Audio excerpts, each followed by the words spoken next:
Oz is referred to as the Penguin by other people. There's an incredible depth, an incredible sense of loneliness and isolation. I saw the face of the Penguin for the first time. I was blown away. Matt said, he's like, you're not going to recognize him. And I was like, yeah. And then Colin walked up to set, and I was like, no. I had absolutely no idea that it was him when he came out in one of the first scenes we shot. It is, look at that.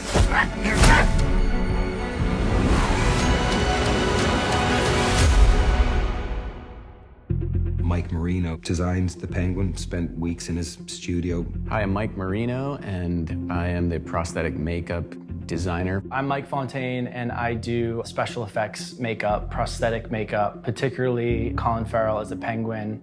Mike and I were both mentored by a very famous, legendary makeup artist named Dick Smith, who had done The Godfather. He did The Exorcist and Taxi Driver. Matt Reeves had wanted to design a really special character for the Penguin.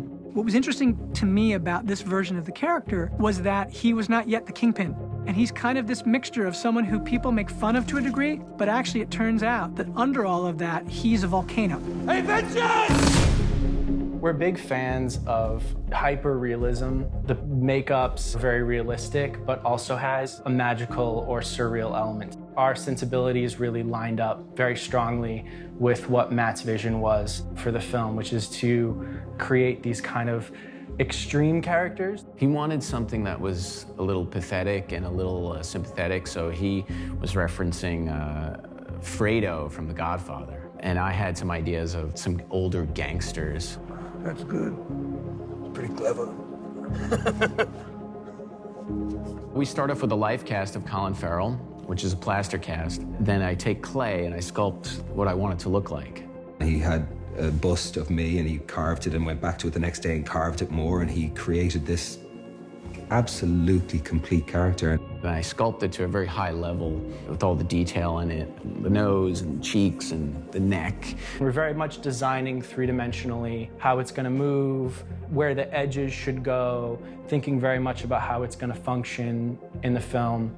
Colin has this major neck piece that goes under his chin, it wraps around the back. He's also wearing a nose that's connected to his upper lip, a chin, a brow. I had actually added a shape I found on a real penguin of a brow. So I said, I want it to be black and white. So I created the shape of his eyebrow like a penguin. And if you look on the side of his profile, I threw in a little subliminal bird beak, the way his nose is shaped, because it looks like a chipped up scar. So it looks like a penguin beak from the side.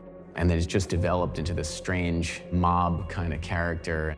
Scarred up, grizzled, kind of heavy guy with maybe an insecurity. He's got some deep pock marks and this very textured face. So I sculpt the hair and the bow tie and a collar and all that, and I get the feeling of it. And I showed Matt, and he first saw the design and was like, that's Colin? Matt said, have you seen it yet? Have you talked to Mike? Mike just sent it to you. You want to see? You want to see? Honestly, when I saw Mike Marino's work and what he had created and how the Penguin was going to look facially, what his visage was going to be, I was so blown away, and I was so moved and excited and provoked, and my imagination just kind of kicked up a notch. The first time we did a full application was in Burbank in Warner Brothers Studios. Maybe took 4 hours, maybe 3.5 or 4 hours, but I will say it was one of the most exciting, jubilant, celebratory experiences I've had in making pictures in 20 years. Hey, yeah, young man. This is... And to see the makeup for the first time with Greg, the cinematographer there, and Greg came up and he had his camera phone with the light on. The quality of his prosthetics was so good. I was blown away. And he held it over this side and this side and this side, and he was, the shock on his face, he literally he said, I can't see any place where it doesn't, wow. You take a character or an actor that we all know. You know, we know the shape of Colin Farrell's face. We know how his performances are in other films that he's done.